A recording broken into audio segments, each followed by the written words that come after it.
Hey, good morning, family. It is November the 10th, Monday.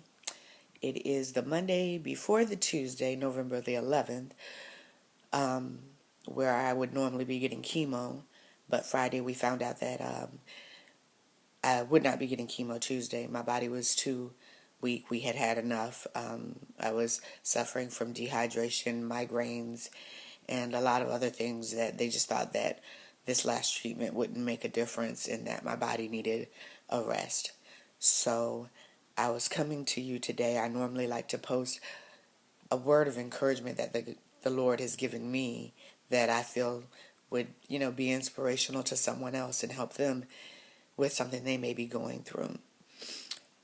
Tomorrow I still will be going into the doctor's office because I have to get my port flushed and possibly IV treatment fluids, through through the IV for dehydration. So I still will be celebrating tomorrow as my last chemo treatment because that's just what I was looking forward to. I wanted to come to you today with a video instead of a written word. I wanted to show the world, or not necessarily the world, but show people me in the state that I'm in right now. To let everyone know that when you're in a struggle or when you're in a battle, when you're going through, to not be ashamed or embarrassed, but to hold your head up high and let everybody know that yes, I may be in a struggle, I may be in a battle, but God is still blessing me. And I wanted to share with you some of the things that cancer has taken from me. Of course, we can see it took my hair, and I'm paralyzed in the right side of my face. I have limited vision in the right eye, limited hearing in the right ear. During chemo, my nails fell off, which was very, very painful. I've been through several surgeries in the last few years, and I've been left in a lot of pain. It's taken a lot of quality time away from me as far as spending with my family. For our 19th anniversary, which was last August, I was in radiation and I was really sick, so we didn't celebrate our anniversary last year, really.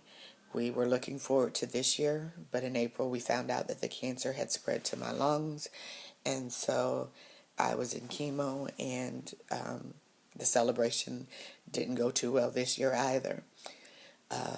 My daughter was home from college, and most of the time that we spent together was lying in the bed just talking, which was good for us.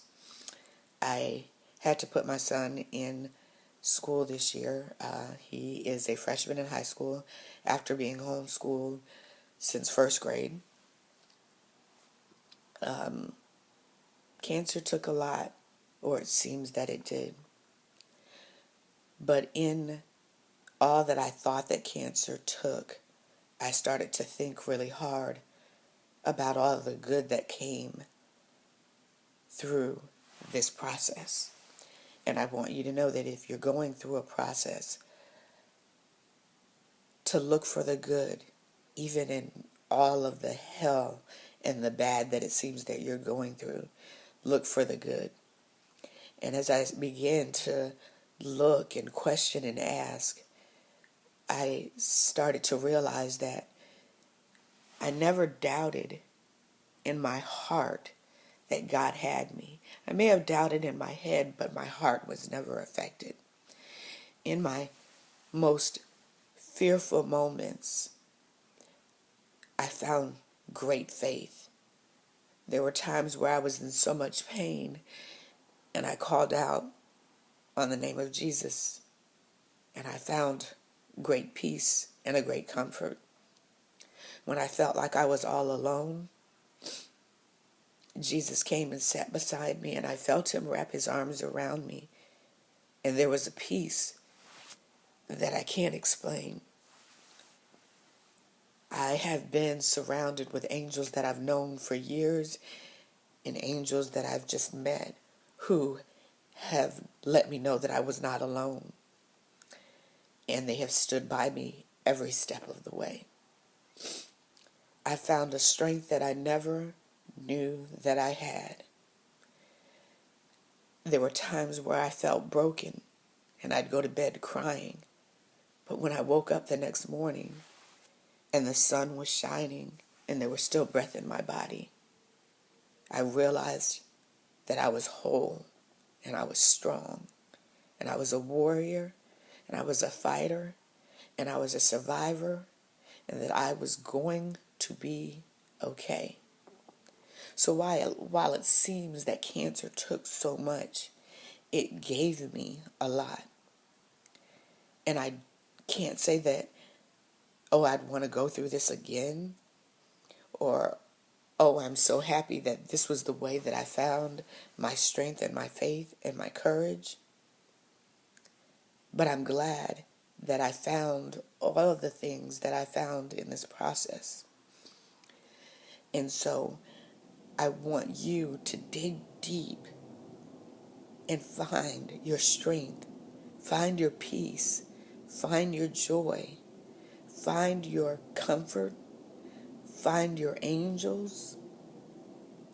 If you have a relationship with the Lord, grow it, water it, fertilize it, get in His Word, get to know Him more, get to know Him better, get to become closer to Him.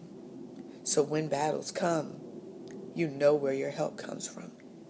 And if you don't know Him, this is the best time to get to know Him. Because when things go wrong, the old people used to say, He's the doctor in the doctor's room. He's the lawyer in the lawyer's in the courtroom. He's the friend to the friendless. He is all of that. But if you don't know Him, you don't have that. So get to know Him. I can tell you that they tell me that this is an incurable disease. They told me that my body will eventually succumb to this disease. I know that at some point we're all going to leave this place. And someone told me that you don't want to get to heaven and have God tell you, I knew when you were going to be born. I knew every hair on your head, and I knew when you would come home. But because you were so afraid of dying that you never lived, and instead of living, you began to watch and wait to see when you were going to die. And I don't want to watch and wait. I want to live. I don't know if I'll die in a car accident. I don't know if I'll die today or if I'll die tomorrow or next year or 5 years or 10 years from now. But what I want everyone to know is that whenever I die, however I die, whenever you die, however you die, it won't be because a disease took you out. It won't be because a car accident came and happened. It will be because the Lord called your name and called you home. So I never want anyone, if it should come to that, to say, she died of cancer. She died of this. I simply went home because the Lord called me home. And I just wanted everyone to know that I appreciate your prayers. I appreciate your love. I appreciate everything that you've done for me and my family. And I can never tell you how much it has meant to us. You're important to us. You are our family. And some people may say, why would she put that on social media? We put everything else on social media. We put silly stuff. We put hurtful stuff. We put depressing stuff. We put harmful stuff to others on social media.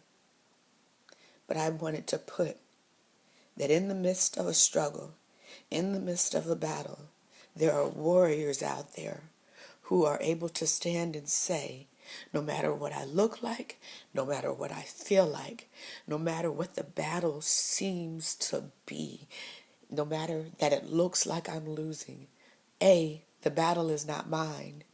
B, I don't have to fight this battle. And number 3, or C, I got the victory from a battle that was never mine. I got the victory from a battle that I never had to fight. All I had to do was to be obedient and to be used by the Lord. And I got the victory. So, a couple of weeks ago, we did the 3s because 3 was important to me. Some people did the 2s, which I wasn't doing the 2s. But tomorrow when I walk into chemo, even though I'm already done, we're doing the donut. So everybody go out and get a Krispy Kreme donut. And when you see the hole and you see the 0, it's a donut. It's a done deal. It's 0. It's zilch. It's done. I'm healed, I'm healthy, and I'm whole. And whatever you're going through, every morning, get up and say, I'm healed, I'm healthy, I'm whole, and I can make it. There was a song that used to say, it's getting kind of hectic. And then they would say, but I got the power. I got the power because he is in me. And you have the power because he's in you. Peace. Love y'all.